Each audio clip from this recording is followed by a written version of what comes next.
శ్రీకాకుళం జిల్లా టెక్కల నియోజకవర్గంలో టీడీపీ కండువా కప్పుకున్నారని ఇల్లునే తగలబెట్టారు అధికార పార్టీ నాయకులు. సంతబొమ్మాలి మండల జడ్పీటీసీ పాల వసంతరెడ్డి స్వగ్రామంలో చోటు చేసుకున్న ఈ సంఘటన శ్రీకాకుళం జిల్లా సంతబొమ్మాలి మండలం హనుమంతనాయుడుపేట గ్రామానికి చెందిన బేపల కవిత అనే వివాహిత ప్రభుత్వం ఇచ్చిన భూమిలోనే నివాసం ఉంటుంది. ఈమెకు 2019 జనవరిలో మండల తహసీల్దార్ ఇల్లు పట్టా మరియు పొజిషన్ సర్టిఫికేట్ కూడా మంజూరు చేశారు. ప్రస్తుతం తన కుటుంబ సభ్యులతో కలిసి నివాసం ఉంటున్నారు. అయితే ఇటీవల కురిసిన గాలివానకు రేకులు ఎగిరిపోవడంతో పక్కనే ఉన్న వాళ్ళ బంధువుల ఇంట్లో తలదాచుకుంటున్నారు. ఇంటిని బాగు చేసేందుకు సతమతమవుతూ ఉండగా ఆ గ్రామానికి చెందిన అధికార పార్టీ సర్పంచ్ పాల మహేష్ మరియు అనుచరులు వ్యక్తిపై గొడవకు దిగారు. దీంతో బాధితురాలు కుటుంబ సభ్యులు పోలీస్ స్టేషన్కు ఆశ్రయించారు.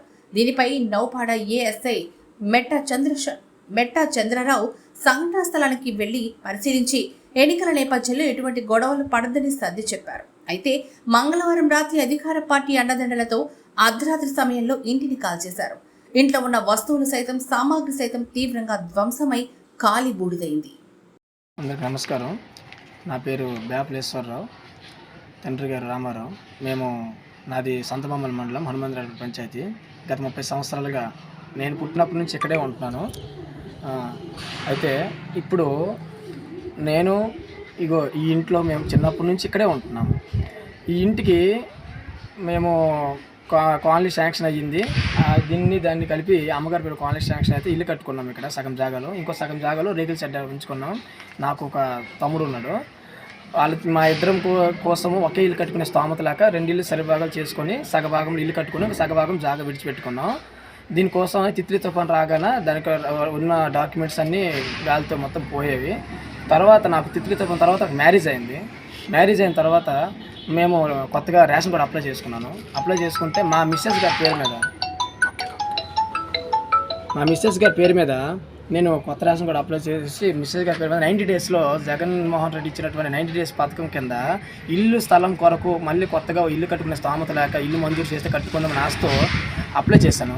అప్లై చేస్తే అది పూర్తి స్థాయిలో విఆర్ గారు, ఎంఆర్ గారి సమక్షంలో, ఆర్డీఓ గారి సమక్షంలో, జాయింట్ కలెక్టర్ గారి సమక్షంలో పూర్తిగా అప్రూవల్ లెటర్ మాకు వచ్చిన తర్వాత మనకి ఎంఆర్ఓ గారు ఈ స్థలాన్ని పరిశీలించి ఆర్ఐ గారిని, రెవెన్యూ సిబ్బంది మొత్తాన్ని పంపించి పరిశీలించి మనకి ఒక పొజిషన్ సర్టిఫికేట్ అనేది ఇదే స్థలానికి ఇచ్చారు మనకి. ఎందుకంటే దీనికి ఇచ్చినటువంటి పొజిషన్ సర్టిఫికేట్ తిత్లీ తుఫాను కారణంతో పోయింది. దాన్ని అనుసరించి మనకి ఇచ్చారనమాట. ఇది మనకి ఇదిగోండి, దీనికి మనకి 1 నెలలోన మాకు మ్యారేజ్ అయిన తర్వాత ఇచ్చారు, మొన్న 2023లోన. అయితే దీని మీద నేను కొత్తగా కన్స్ట్రక్షన్ చేద్దాం అనుకునేలోగా మా స్థానిక సర్పంచ్ పాల మహేష్ వైఫ్ ఆఫ్ భార్య పేరు మహాలక్ష్మి సర్పంచ్, వాళ్ళ సోదరుడు పాల వసంతరెడ్డి జడ్పీటీసీ గారు, వాళ్ళ అధికార బలంతో వైసీపీలో మేము అప్పటికి వైసీపీ పార్టీలోనే ఉండేవాళ్ళం మేము. ఎందుకంటే మనకు ఏదో న్యాయం జరుగుద్ది కదా అని ఆశతో. అయితే ఇక్కడ చుట్టుపక్కల రోడ్డు వేశారు. ఇక్కడ రోడ్డు వేయలేదని కారణం చేత ఒక కారణం ప్రెసిడెంట్ గారికి అందరిలో అడిగేసరికి నాకు నోటికి లంచం తీసుకున్నామని 10 మందిలో అన్నారు.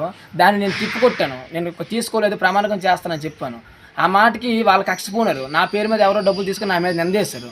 దానికి నేను ఎదురు తిరిగి సమాధానం చెప్పేసరికి నాకు ఒక అవకాశం వస్తుంది, నీకు నేను విడిచిపెట్టను అనేసి పాల మహేష్ మరియు పరపడ ధనుంజయ్ వాళ్ళతో పాటు మెత్తన శ్రీను వీళ్ళందరూ కూడా నా మీద కక్షపోని పెట్టి ఆ రోజుకి గొడవ స్టార్ట్ చేసి వెళ్ళారు. ఇల్లు కట్టుకుందాము, కొత్తగా ఇల్లు అప్లై చేద్దాము, 90 డేస్లో పూర్తి అప్రూవల్ వచ్చినప్పటికీ కూడా ఇల్లు కట్టుకుందాం అనుకుంటే ఇంతలోగా నా పొజిషన్ సర్టిఫికేట్ క్యాన్సిల్ చేద్దామని చెప్పేసి వాళ్ళు ఆర్డీఓ లెవెల్లో, నా ఎంఆర్ఓ లెవెల్లో రకరకాల ప్రయత్నాలు చేశారు జడ్పీటీసీ వసంతరెడ్డి అండతో. కానీ నాకు పూర్తి బలం ఉండటంతో నేను ఎంఆర్ఓ మీద కోర్టులో నోటీసులు వేశాను, కేగేట్ నోటీసులు పంపించాను. అప్పటి నుండి ఇప్పటి వరకు ఎంఆర్ఓ గారు, రెవెన్యూ సిబ్బంది ఎవరు కూడా నా గడప తొక్కలేదు. కానీ వీళ్ళు మాత్రము నేను అనాథ అవ్వడంతో ఊరికి నా కుటుంబం నాకు ఎవరు స్వాంతం లేరు, బలగం లేరు, ఒక్కనే ఉన్నాను. మాది ఇష్టపూరితమైన మా ఇద్దరిది లవ్ మ్యారేజ్ అయిన వల్ల వాళ్ళ ఫ్యామిలీ మెంబర్స్ కూడా మాకు అంగీకరించట్లేదు. అందువల్ల మేము అనాథతనంతో వీళ్ళందరూ నా ఇంటి మీదకి పదే చొరపడి నన్ను ఇంట్లో ఈడ్చలాగి మరి నా సెల్లలు తొంగలాడి 2 సార్లు పోలీసు వారు ఆధ్వర్యంలోనే నాకు వచ్చాయి సెల్లలు కూడా. పోలీసు వారే నాకు ఎవరి దగ్గర రికవర్ చేసుకున్నారో కూడా నాకు ఇంత చెప్పలేదు. అయితే నాకు చెప్పాల్సిన అవసరం లేదు, చట్టపరంగా వాళ్ళ కోర్టులోనే చెప్పాలి సమాధానం. ఈ సెల్లలు తీసుకున్నారు, నా సోదరు దగ్గర సెల్ల కూడా తీసుకున్నారు, నన్ను కొట్టారు. కొట్టిన తర్వాత అప్పటికి మళ్ళీ ఇరు వర్గాలు కూడాను వాళ్ళ మీద కేసులు పెట్టగా ఇరు వర్గాలకు బైండ్ ఓవర్ కేసులు పెట్టారు ఎంఆర్ఓ ఆఫీసులో. ఎంఆర్ఓ ఆఫీసులో బైండ్ ఓవర్ కేసులు పెట్టిన తర్వాత ఆ రోజు నుంచి ఈ రోజు రాలేదు. అక్కడి నుంచి ఒక 6 మాసాల తర్వాత నీలపు రవి అనే వ్యక్తి రాడ్ తోటి కర్రతోటి కొట్టడానికి నా దగ్గరికి వచ్చాడు. దానికి ఎస్ఐ గారికి చెప్పాను. నేను చెప్తే నీకు మీద 10 రాస్తానని గ్యారంటీ ఏంటి అనేసి నాకు కౌంటర్ వేశారు. దాన్ని నేను లైవ్లో వీడియో చూపించేసరికి వాళ్ళ కౌన్సిలింగ్ ఇచ్చి అప్పటి నుంచి నా మీద రావడం మానేశారు. అది తర్వాత ఈ మధ్యకాలంలో మా తమ్ముడు కూడాను ఒక మ్యారేజ్ చేసుకున్నాడు, ఇంటర్ కాస్ట్ మ్యారేజ్ చేసుకున్నాడు. అది సబ్ రిజిస్టర్ ఆఫీస్లోనే రిజిస్ట్రేషన్ మ్యారేజ్ కూడా చేసుకున్నాడు. చేసుకోవడం వల్ల మేము ఉంటున్న ఇంట్లో ఒక కుటుంబము తోటి మెసలడానికి అవ్వక ఆ ఇల్లుని నేను కొత్తగా సిమెంట్ రేకులు వేసుకుందాము, 2 కుటుంబాలు ఉందామని సొంతంతో ఉందాం అనుకునేసరికి రేకులు తీసాను, కొత్త రేకులు వేసుకుందాం అనుకోవడానికి మళ్ళీ గొడవకు వచ్చాను. అది కూడా పాల మహేష్ మళ్ళీ సర్పంచ్ వాళ్ళు వెనక్కి ఇది వైసీపీ నుండి టీడీపీ కొండపై వేసుకున్నాను నేను. ఇది మెయిన్ వాళ్ళకి మొదటే వైసీపీలో ఉన్నప్పుడే నాకు ఎంత అలర పెట్టారు. ఇప్పుడు టీడీపీకి వెళ్ళేసరికి మరి కాసంత ఎక్కువగా టార్చర్ పెట్టి ఇది ఎలాగైనా క్యాన్సిల్ చేద్దాం, అధికార పార్టీ బలంతో ఎలాగైనా క్యాన్సిల్ చేద్దాం అని చెప్పేసి దీన్ని పోలీసు వారి సహకారంతో పోలీసు వారు కూడా వెళ్ళారు. పోలీసు వారి దగ్గరికి వెళ్ళాం మేము. సార్ మాకు ఈ విధంగా మాకు దారులకు వస్తాను, కొట్టడానికి వస్తాను, చేద్దాను అన్నారు. వాళ్ళు మాకు రివర్స్ మా కౌన్సిలింగ్ ఇచ్చారు. మీరే తప్పు ఉందండి, మాకు సాక్ష్యం చెప్పడానికి ఎవరు లేరు, అందుకని మేము సైలెంట్ అయిపోయాము. సెల్లల ద్వారా ప్రూఫ్లు తీస్తుంటే సెల్లలు దొంగలాడేస్తాను, డైరెక్ట్ దౌర్జన్యం చేస్తాను, దొంగలాడడం కాదు. ఇప్పుడు దీని మీద నేను ఇల్లు కారిపోతుంది కదా, వర్షం పడేది మొన్న 2 రోజుల క్రిందట, అది మట్టి గోడలను పడిపోతున్నాయి. దానికోసమని తార్పా కట్టుకున్నాను సార్. తార్పా కట్టుకుంటే నిన్న ఏఎస్ఐ గారికి వచ్చి కచ్చా పట్టి ఆ తార్పా నువ్వు తీస్తావా తీయవని ఏఎస్ఐ గారు పట్టు సార్ ఎందుకు తీయాలి, మాకు పొజిషన్ సర్టిఫికేట్ ఉంది కదా, ఎందుకు తీయాలి సార్ అని అడిగాను. అడిగితే లేదు అది క్యాన్సలేషన్ లెటర్ ఉంది మా దగ్గర అన్నారు. అయితే నాకు ఎవరు ఇవ్వలేదు సార్, నాకు తెలియదు కదా అని అడిగాను. క్యాన్సలేషన్ లెటర్ ఉందంటే నువ్వు స్టేషన్కి రా, ఎస్ఐ గారితో మాట్లాడారంటారు. అప్పుడు స్టేషన్కి వెళ్ళాను. స్టేషన్కి వెళ్తే ఎస్ఐ గారు నాకు క్యాన్సలేషన్ లెటరు 4వ నెల 5వ నెల 2023 5వ నెలలో వచ్చినటువంటి లెటరు నాకు రెవెన్యూ సిబ్బంది ఎవరు ఇవ్వలేదు సార్. నాకు ఎస్ఐ గారు రాత్రి ఇచ్చారు. రాత్రి ఇవ్వగానే అది కూడాను నాకు ఎంఆర్ఓ గారు ఇచ్చారు. అది డిప్యూటీ తహసీల్దార్ గారు, అంటే ఎంఆర్ఓ స్థాయి కంటే దిగువ స్థాయి ఒక ఆఫీసరు నాకు ఇచ్చారు. అది నాకు ఎస్ఐ గారు ఇచ్చారు. అప్పుడు కూడా ఆయన మాట గౌరవించాను నేను. ఎస్ఐ గారు మాట గౌరవించి సరే సార్ వేసిన తర్వాత తీసేస్తాను, తీసిన తర్వాత రేపు అందులోనే నా వస్తువు ఒకటి కూడా ఉంచొద్దని అన్నారు. ఆ తాళాలు కూడాను స్టేషన్కి అప్పచెప్పమని చెప్పారు నాకు ఎస్ఐ గారు.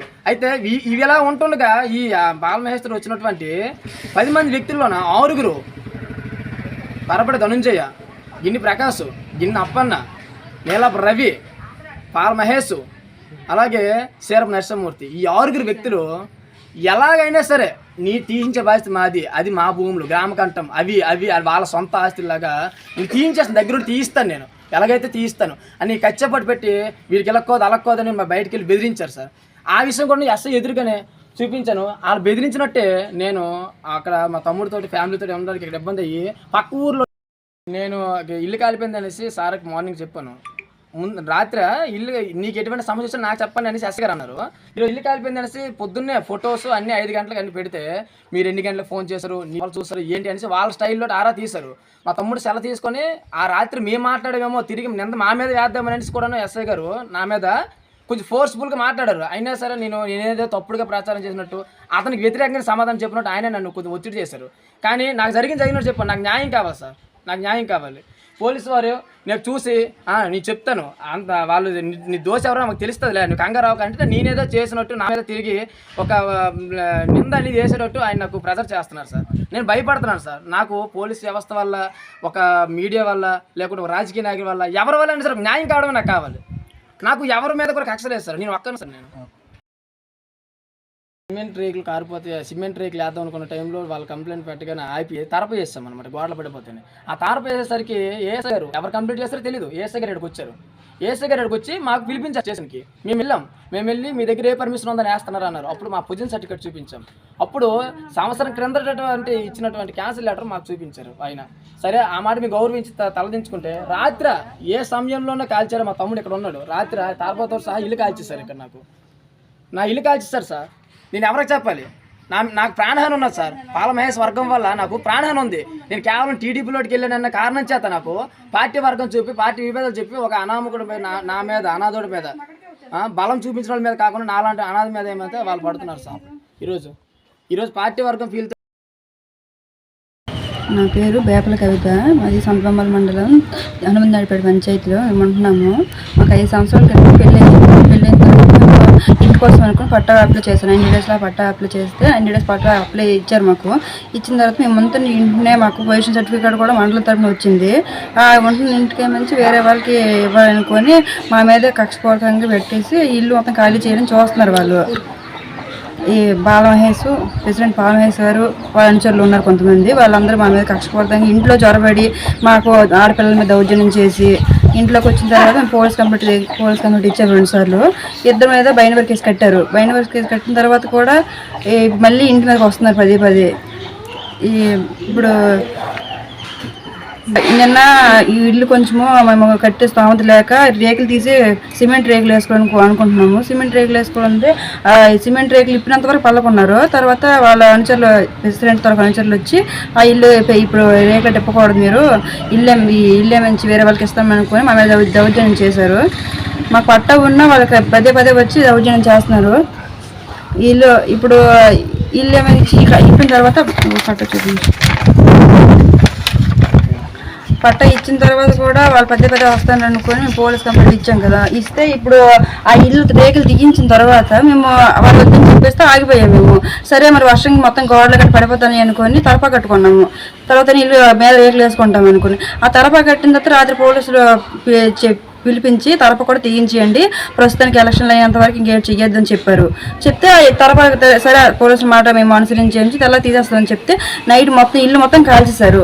ఇల్లు కాల్చేస్తే ఆ తలప మొత్తం లేదు, మొత్తం సామాన్లు గేమాలు అన్నీ కాలిపోయి ఉన్నాయి దాంట్లో. ఇప్పుడు మాకు ఏం చేయాలో అర్థం కాదు. పోలీసులు అనుసరిస్తే పోలీసులు వచ్చి ఎంక్వైరీ చేశారు, కానీ పోలీసులు కూడా మాకు న్యాయం చేసినట్టు అనిపించట్లేదు మాకు. అలాగే మీడియాకు అనుసరించాము మేము.